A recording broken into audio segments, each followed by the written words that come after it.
آج ہم مختلف ملکوں میں مختلف زبانیں دیکھ رہے ہیں، تو اس کے بارے میں آپ اپنے جو ہے وہ خیالات کا اظہار کیجیے. First of all, ji, thank you very much for inviting me for a very important discussion which is actually very close to my heart. جہاں تک آپ نے یہ بات کی کہ اس کی جو ایکسٹینشن ہے یا اس کی جو ایکسپینشن ہے اس کو ہمیں کیسے دیکھنا چاہیے. بیسیکلی اگر آپ دیکھیں تو یہ جو ریجن ہے سارا، جن کو گولڈن رنگ ریجن کہا جاتا ہے، بیسیکلی یہ وہ کنٹریز ہیں جو صدیوں سے آپس میں لنکڈ ہیں.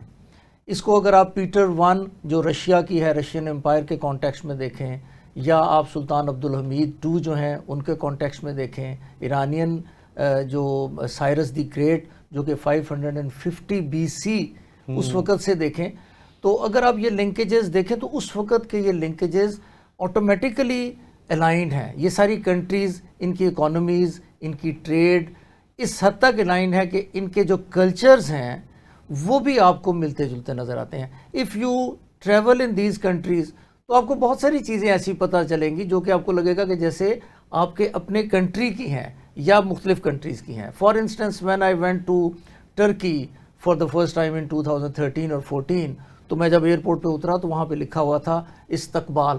تو میں نے کہا یار یہ اردو کا ورڈ لکھا ہوا، تو انہوں نے کہا جی یہ ٹرکش کا ورڈ ہے بیسیکلی، تو اردو کا ہے.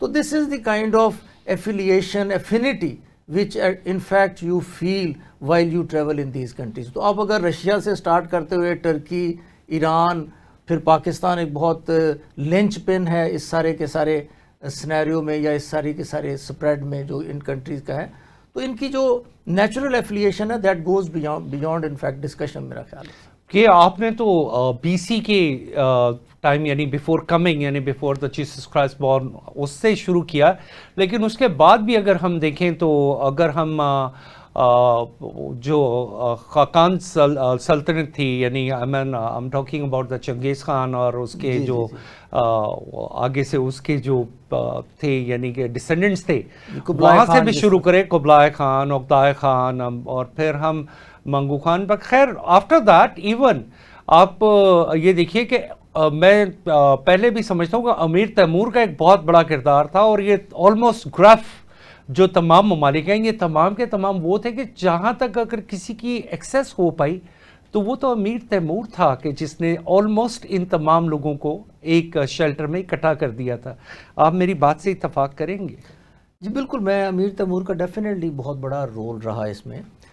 لیکن اگر آپ اس کو دیکھیں نا، جیسے مارکو پولو کو آپ دیکھیں، اس نے یہ سارے ریجن کو ٹریول کیا ہوا ہے. اس کی بہت بڑی اچھی اس نے کتاب، بڑی فیمس بک جو لکھی، the travels of Marco Polo. اس میں he started from Venice and he ended up, آپ سمجھ لیں کہ یہ سارا ہمارا جو پاکستان ہے اور یہ چائنا اور یہ سارا ریجن وہ پھر تر کے گیا سارا. وہ آلموسٹ وہ سارا وہ ٹریول ہے جو کہ نیچرلی یہ سارے گولڈن رنگ کا جو پورے کا پورا ایریا ہے اس کا وہ احاطہ کرتا ہے. یعنی آپ کو یہ پتہ لگے گا اگر ہم تھوڑا سا اس کو ڈیپتھ میں دیکھیں کہ صدیوں سے یہ جو چیزیں ہیں، یہ جو ایریا ہے، یہ جو ریجن ہے، یہ اتنا لنکڈ ہے کہ اس نے لیٹلی کسی نے اس کو گولڈن رنگ کا نام دیا. ورنہ یہ جو اینشینٹ سلک روٹ تھا وہ سارے کا سارا یہ ریجن آٹومیٹیکلی کنیکٹ کرتا تھا آپس میں.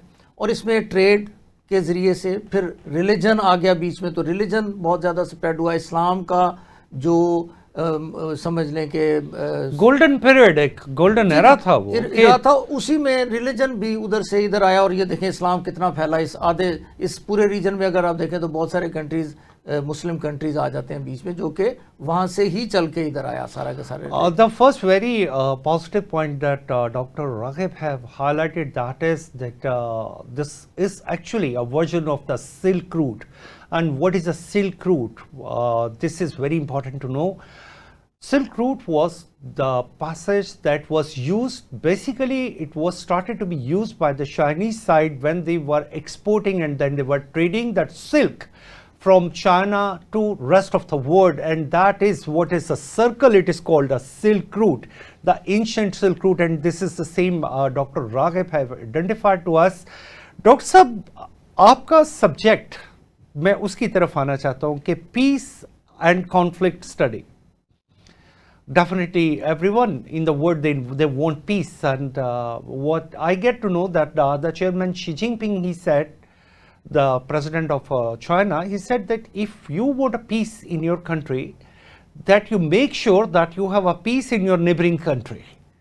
So this is a very golden word that I can always listen.